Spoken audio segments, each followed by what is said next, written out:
Hello guys. Graduate aptitude test biotechnology और GAT B 2020 का deadline पास आ रहा है, राइट गाइस? क्या आप सो रहे हो अभी? It's time to wake up. So this video is a wake up call for you guys. तो चलिए इस वीडियो में हम देख सकते हैं कैसे हम इतने कम अमाउंट ऑफ टाइम में इस एग्ज़ाम को टैकल कर सकते हैं। तो graduate aptitude test for biotechnology is nothing but the JNU CEB exam. तो इसका नाम चेंज हुआ है, साथ ही साथ सिलेबस में भी चेंज आया है। तो देख लेते हैं सिलेबस में क्या चेंज आता है, उसको कैसे टैकल करना है। तो इस वीडियो को अंत तक देखिए क्योंकि इस वीडियो में सारे टिप्स एंड ट्रिक्स में डिस्कस करने वाला हूँ, राइट गाइस? तो चलिए पहले बात करेंगे चेंज इन एग्जाम पैटर्न और सिलेबस के बारे में, उसको कैसे टैकल करना है।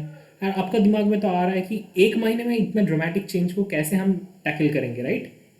ऑप्शंस है। क्या ये डिफ़िकल्ट है? ज़रूर डिफ़िकल्ट है, क्योंकि आपकी जगह अगर मैं होता तो कभी ये कर ही नहीं पाता शायद। लेकिन ट्राई करने में क्या जाता है, तो ट्राई तो करेंगे, राइट? तो देख लेते हैं हम लोग ट्राई कैसे कर सकते हैं, कैसे लास्ट मंथ का प्रिपरेशन कर सकते हैं, कैसे अपना स्ट्रैटेजी डिवाइस कर सकते हैं। तो वही एक पॉसिबल फ्रेमवर्क मैं आपके साथ शेयर करूँगा। क्यों मैं शेयर करना चाहता हूँ? क्योंकि ऑलरेडी मैं ये एग्ज़ाम को टैकल कर चुका हूँ, लेकिन उसका एग्ज़ाम टाइप थोड़ा डिफरेंट था। सो I'm not going to say that. I secured a all India rank of 2. So that's why I had some amount of idea about these exams. So let's see what we can do. And please don't think that you are standing on a sinking boat. If you think that, your emotions would sink and your confidence level would sink before you sink in the exam. So don't think that you are standing on a sinking boat. Okay, so let's discuss the syllabus.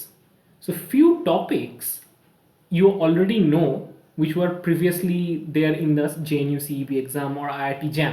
So many of you who are preparing for GATB 2020, they have already prepared for IIT JAM or JNU CEB. So they know that microbiology, cell biology, molecular biology and recombinant gene technology, fundamental of biochemistry, immunology and genetics, all of these subjects are pretty important for these tests from the biology part, I'm only saying.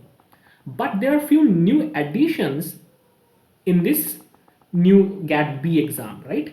The new additions are bioinformatics, bioengineering and principles of bioprocessing, a little bit of industrial biochemistry type, और यहाँ पे और एक चीज़ add हो गया है, animal and plant tissue culture methods. Now काफ़ी elaborated syllabus दिया गया है बायोइन्फॉर्मेटिक्स या फिर बायो इंजीनियरिंग या फिर आप एनिमल और प्लांट टिश्यू कल्चर मेथड के बारे में सोचोगे तो काफ़ी इलाबोरेटेड सिलेबस दिया गया है। और सच में 15 डेज में ये नया सिलेबस को कवर करना बहुत ही मुश्किल बात है, लेकिन मेरे पास एक सोल्यूशन है। तो अंत तक देखिए वीडियो को, पता चल जाएगा। तो पहले मैं बताना चाहता हूँ कि आपको आपका स्ट्रेंथ और वीकनेस को समझना है, समझ के अलग से लिखना है। शायद आपका स्ट्रेंथ हो सकता है कि जो टॉपिक मैंने पहले बात कर चुका हूँ जिसके बारे में, जैसे कि जो ऑलरेडी IIT JAM या फिर JNU का प्रीवियस सिलेबस में आता था, शायद वो आपका स्ट्रॉन्ग होल्ड हो सकता है। और शायद ये जो नया टॉपिक्स है इसमें आप वीक हो सकते हो, आप नहीं जानते हो ये टॉपिक। जो लोग बायो टेक्नोलॉजी पढ़ रहे हैं शायद उन लोगों के लिए थोड़ा सा आसान होगा ये नया topics.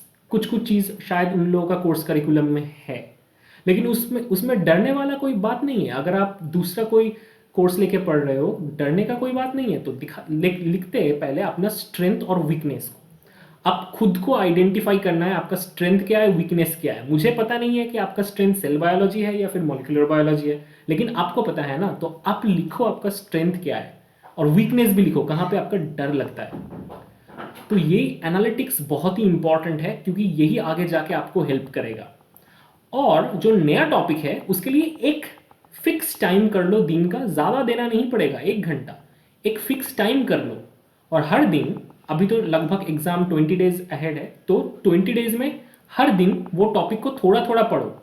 And don't get too much of like depressed about not knowing new stuff, ठीक है?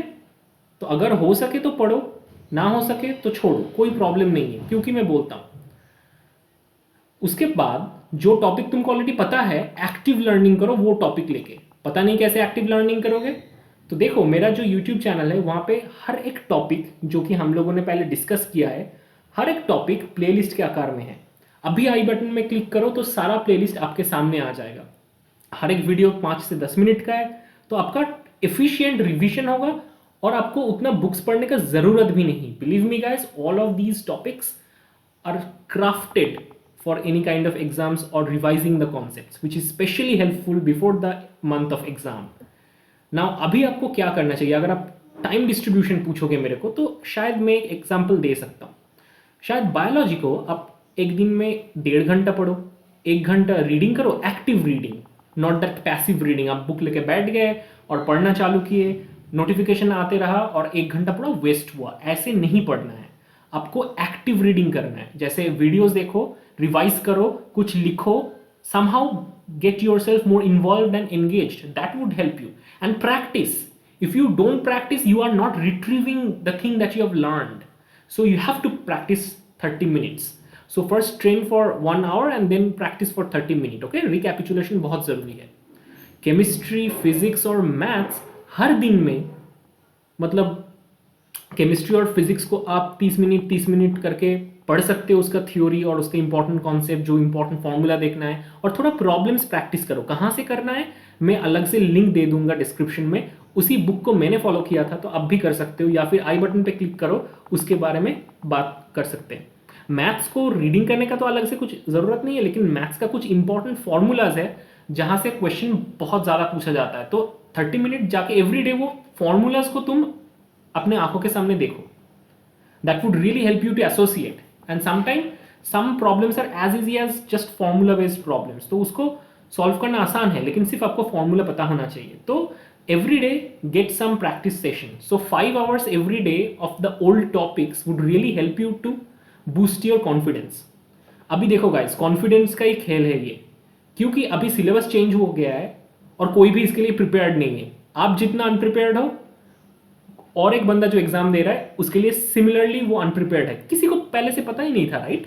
तो उतना भी डरने का जरूरत नहीं है, सबका ही प्रॉब्लम में है, राइट?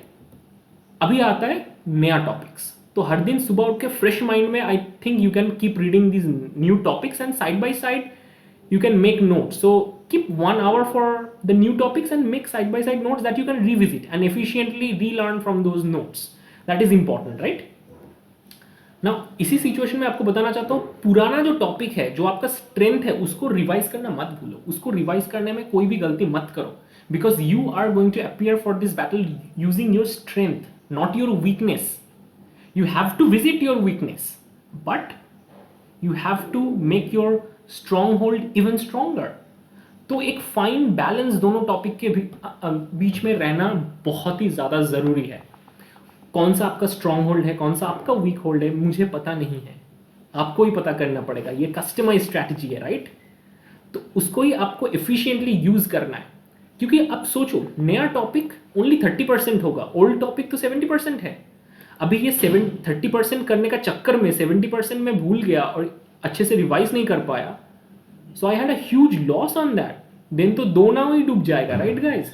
तो ऐसे ही सिचुएशन है हमारा, जैसे कि 2 नाव में हम लोग पैर दे के खड़े हैं, कोई ना कोई तो एक डूबेगा, राइट? एक नाव में तो आपको जाना ही पड़ेगा. क्यों ना आप ओल्ड टॉपिक्स के ऊपर डिपेंड करके जाते हैं, राइट? एटलीस्ट आपकी जगह मैं होता तो वही करता. तो एक्टिवली रीडिंग करने के लिए मैंने खुद के लिए ऐसे नोट्स बनाया था मेरे टाइम में. आप भी ऐसे 1 पेज समरी, 1 पेज नोट्स बना सकते हो, लेकिन शायद अभी बहुत देर हो गया है, तो it's not possible to do it. By the way guys, मेरा अनअकैडमी में जो लेक्चर्स है, उस क्रैश कोर्स में पूरा ये नोट्स दिया गया है, और वो क्रैश कोर्स 1 month का ही है, and 1 month it is very cheap and affordable. So why don't you guys join that, and using my code AP10 it can give you 10% discount.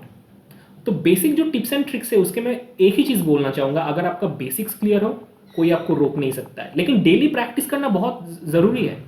Daily MCQ practice करोगे तो आपका reading skill, confidence सभी boost होते जाएगा. नहीं करोगे तो जो आप पढ़ रहे हो उसको एक्टिवली रिकॉल नहीं कर रहे हो. That's a big problem. So daily practicing is very important. And ultimately जब एग्जाम देने जाओगे, उसी 1 घंटा बहुत मैटर करता है. Choose your options wisely. ज़्यादा नेगेटिव आ गया तो प्रॉब्लम हो जाएगा. क्या करोगे उससे ज़्यादा इंपॉर्टेंट है क्या छोड़ोगे. ज़्यादा अगर ग्रीडी बन गए तो उड़ जाओगे. So that's the important part. क्योंकि ये एक एग्जाम है, ये एक स्ट्रैटेजिक गेम है actually. More than exam, it's a strategic game, right?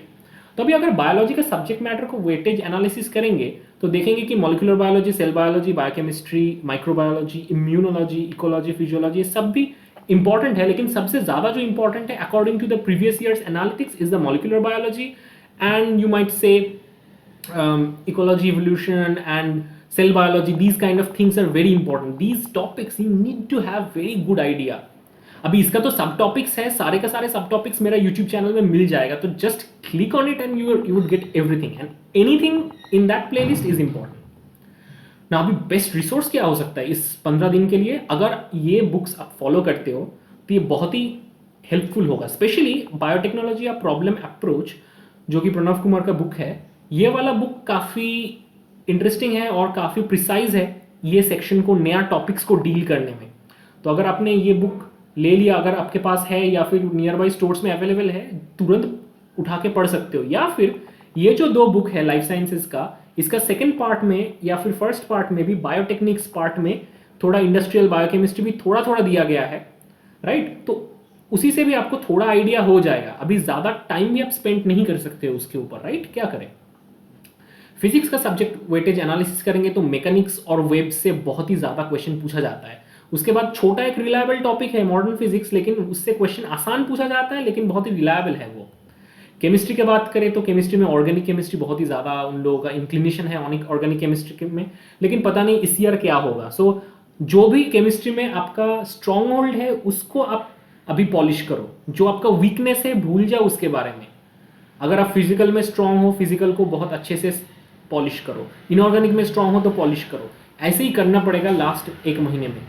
Maths में तो कैलकुलस का और कोऑर्डिनेट ज्योमेट्री का बहुत ही आने का ज़्यादा चांसेस है, तो मैं सिर्फ गया था कैलकुलस के भरोसे, मैं ऑनेस्टली कॉन्फेस करता हूँ। तो देखो आप, आपका जो एनालिटिक्स आपके सामने है, लेकिन आपका जो कस्टम स्ट्रैटेजी है ये आपको ही बनाना पड़ेगा। मुझे पता नहीं आप अलजेब्रा में कितना स्ट्रॉन्ग हो या फिर कैलकुलस में कितना स्ट्रॉन्ग हो, आपको ही वो हिसाब से तैयारी करना है, राइट गाइस? उसके बाद कोई एक प्लेटफॉर्म में अगर आप जैसे अनअकैडमी का पेड क्लासेस ज्वाइन करो तो आपको मॉक टेस्ट देने का चांसेस मिलता है। तो वहाँ पे बहुत सारा मॉक टेस्ट है, बहुत सारे एक्सपर्ट टीचर्स के द्वारा बनाया हुआ मॉक टेस्ट है, मेरा भी खुद का मॉक टेस्ट बनाया हुआ है वहाँ पे। तो आप जाके डेफिनेटली वो मॉक टेस्ट तो एटलीस्ट दे ही सकते हो, right? And it is very much affordable, it's like 1800 rupees per month. If you use my code AP10 you would get a 10% discount. So that's a great thing, right? So don't forget, there is a crash course, there are exam papers, you can always go there. Now a simple suggestion, don't go there and like read like in a monotonous way.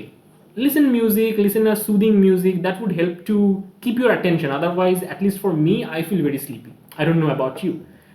Now what you are going to do, definitely you are going to sleep. Don't compromise your sleep, otherwise it's not going to work out, because not sleeping only makes you zombie.